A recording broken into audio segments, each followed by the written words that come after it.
With Renegades right around the corner, I wanted to do a series leading up to it, going over the best builds for each class and subclass. If you're a new or returning player, I really hope these videos can help get you started, as some of these builds are pretty crazy now. All of these builds are going to be made so you can use whatever weapons you would like to, but I will go over some recommendations that fit with each subclass. On top of that, these builds are not going to be taking advantage of any artifact perks, so you have a clean slate once Renegades launches. I am going to be recording these builds ahead of time, so if any patches come out to change this around, I will update the description down below. As a final note, there are a lot of great builds in Destiny, so if you have one that's similar to this one or even better, definitely be sure to drop it in a comment down below. Again, as this series is to give a place for new returning players to get back into the game a lot quicker. So with all that being said, if you enjoy, learn anything new, and are excited for Renegades, consider doing all the normal YouTube stuff. All of the support is what allows me to make series like this for you all, and I truly appreciate all the love that you show. But without further ado, let's jump into today's build. All right, everyone, we have finally made it over to Void. Our first video is going to be all about the Void Warlock. Now, this has gotten extremely buffed, and if you haven't played for a while, I think you all are going to be a little shocked,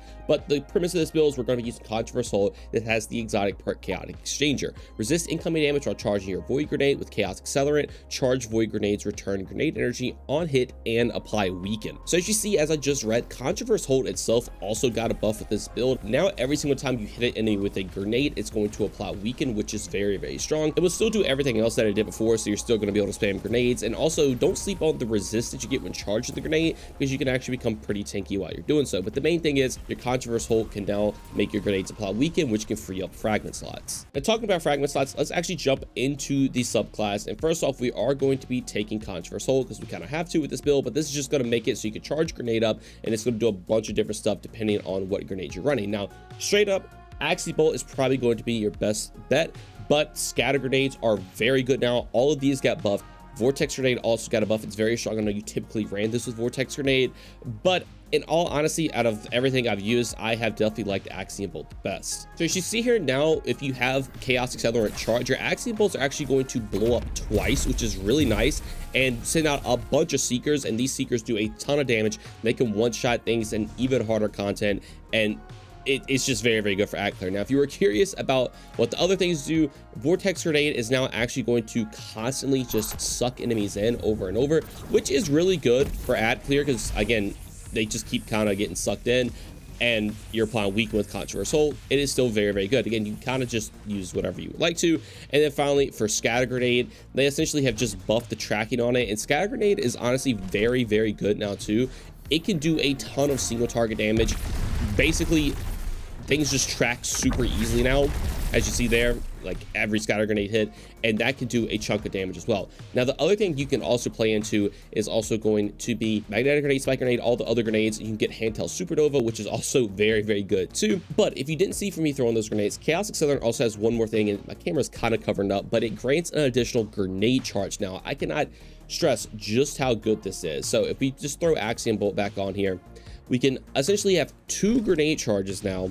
And basically, you can throw it out, and you're going to be recharging a grenade up in the background while you also have another one to throw, and then that grenade will also obviously go out and hit enemies again, charge another grenade, and you can kind of keep this chain going. Obviously, this is without Devour. This is without any grenade regen right now. This is just me throwing the exotic.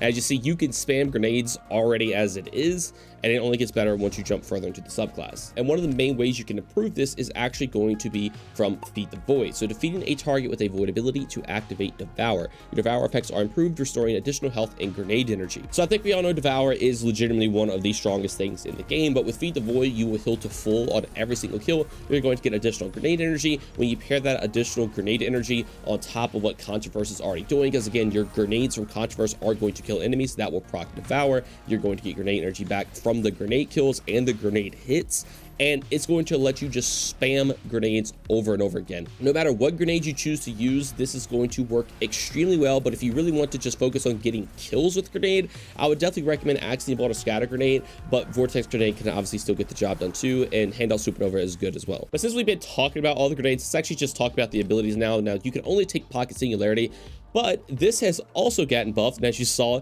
this will now also have 2 charges, which is very, very good. It can also apply Volatile, which is nice, and they've also buffed the damage on it, I feel like a couple times for a while now, because obviously this has been one of the worst melees in the game.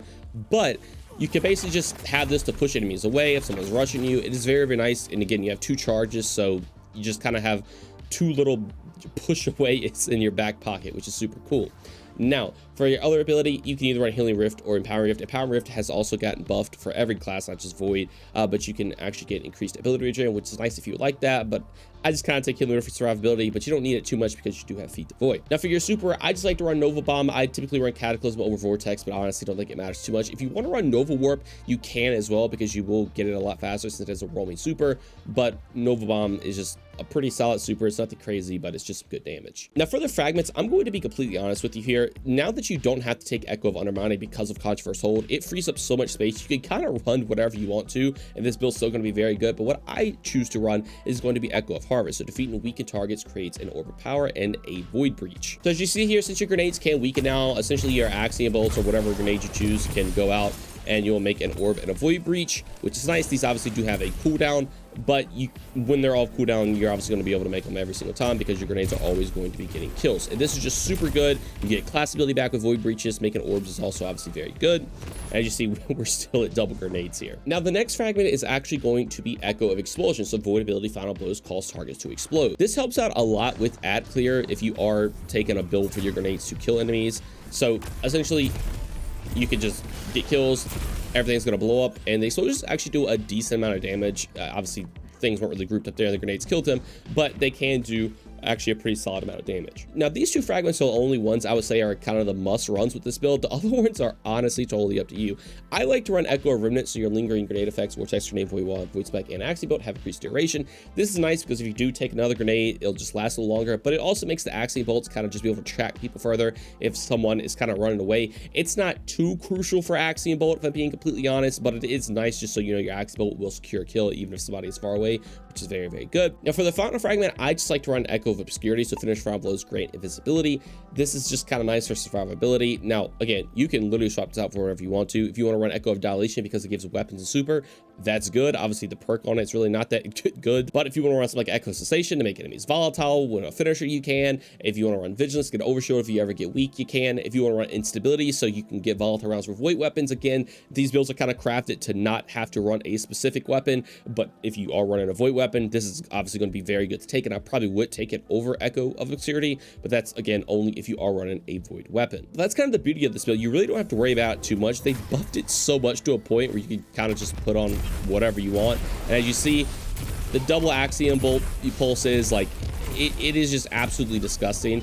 And again, even in harder content, this is still going to be able to one-shot, if not two-shot, most ads, and since you're getting 2 pulses all the time anyway, they're going to be able to die, which is super, super nice. Now, jumping into armor, the main stat you're going to want to look out for is Stealthy Grenade. Try to get it to 200 because the whole theme of the build is to kill enemies with grenades. Now, if you are just playing into like the singularity / weaken aspect of Vortex, you could probably just go with the 100 if you want to put stats somewhere else, but I would definitely recommend playing into the damage dealing grenades or the really big damage dealing grenades because they are just so good now with how much they have gotten buffed. So again, I would definitely recommend 200 grenade. For your other stats, 100 super is going to be very good because you're going to be able to build a lot of super energy up with this build. Since your Controversial Hold can weaken enemies with that extra super stat as well, you can do some extra damage, which is super nice. And then for the final stat, it's honestly completely up to you. You could play into weapons if you like to, but no, honestly, you're throwing grenades 9 times out of 10 with this build anyway. If you want to play into melee, since you can get the double pocket singularities now, that's also not completely terrible, but again, just grenade and super is what you want to look out for the most. Now, for the armor mods, this is what I'm running if you like to copy them down, but as a closer look, I do just run a solar siphon because I am running a solar weapon to make orbs, and then a dynamo and a ashes to assets. Both of these are just going to give you super energy. With dynamo, you can get more super energy when you use your class ability near targets. With all the void breaches you're making, that's going to be very good for getting your super back. You could also play into class as well. I should mention that if you are trying to do that. And then with ashes to assets, you're going to get bonus super energy on grenade kills, which is disgustingly strong because obviously you're going to be getting grenade kills all the time. That's what's going to allow you to build your super up quite a lot. Now, if you want to double dip into ashes to assets, you can, but they are a very, very hard diminishing returns, but it's totally up to you. Obviously, if you're not spamming your class ability a lot, you might as well take ashes to assets. Now, for the arms, I do run a solo loader because again, I just am running a solo weapon right now. You can swap that out, but I also run a momentum transfer and a bolstering detonation. So what this does is when you cause damage with a grenade, you're going to get melee cooldown with this one and class ability cooldown with this one. So this is going to kind of let you spam your other abilities a lot more often, play it to other armor mods, and just use them whenever you like to. Now for your chest piece, just go to the resistant mods, just swap these out whatever content that you're going into. And then for the boots, I do like to run a innervation, installation, and absolution. So with these, you're going to be able to get grenade energy, class ability energy, and energy just for everything. These will stack on top of the other two. So this just means when you pick an orb up, which you're going to be making all the time with your weapon, with your grenades, you're going to be able to just get that stuff back. And again, getting your class ability up, you're going to be able to proc Dynamo a lot more often.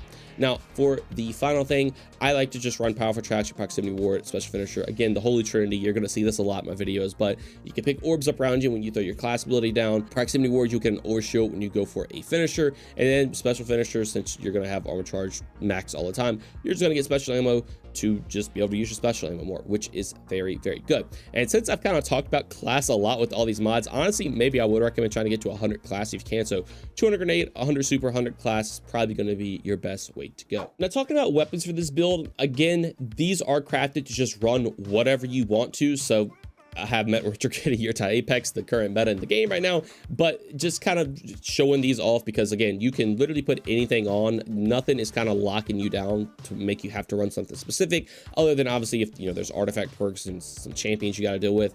You can obviously swap those out for whatever you're doing. But again, if you do end up taking something like Echo of Instability for volatile rounds, definitely put a void weapon on so you can actually get the volatile rounds. Or your Reckless Oracle's good. If you got like a Fortunate Star, since it is an actual new gear bonus, it's good. Obviously with Renegades coming out, that's not going to matter too much. But if you want volatile rounds, definitely be sure to throw that on. If you don't want volatile rounds, again, you can quite literally just equip anything that you need to equip. But jumping into armor sets, in all honesty, there's nothing here that's drastically going to change the way this build performs. So you kind of just look out for neutral stuff. You know, like I say in every video, the 2-piece smoke jumper is very good. Not as good with this build because you're not just printing orbs over and over again like with the prismatic builds, but it's still good because obviously you're playing a team scenario. There's going to be orbs everywhere. The 4-piece is kind of whatever because you're going to have Devour anyway. You don't really need health from it, especially ammo progress is nice.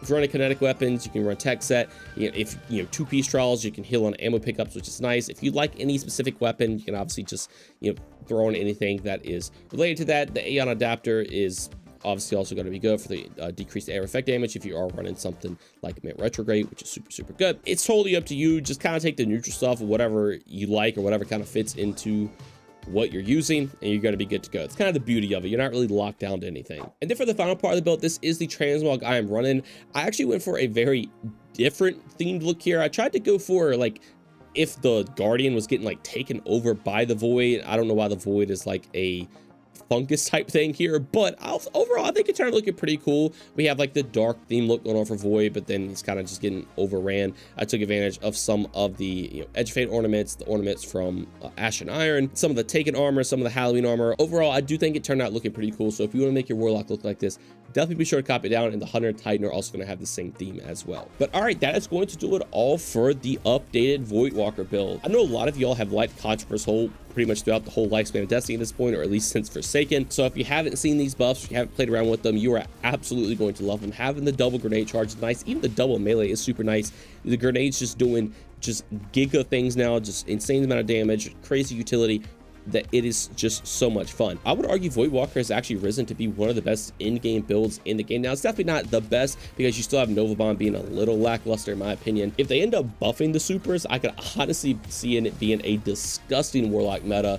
But again, the supers just kind of hold it back. They're not terrible, but they're nothing crazy. But the neutral game for Voidwalker is just crazy. The weaken, the ad clear, the healing, the ability spam, it is just so good. And since there were no Void artifact perks this season, I'm gonna take a bet and say that we are going to see Void artifact perks next season, so it has a pretty high potential to be even better than what it currently already is. Anyway, so that's going to do it all for me. If you haven't seen my prismatic builds, definitely be sure to check them out, and also be on the lookout for the Titan and Hunter Void builds coming up very soon as well. I want to thank you all so much for watching, and I hope you all have a great day.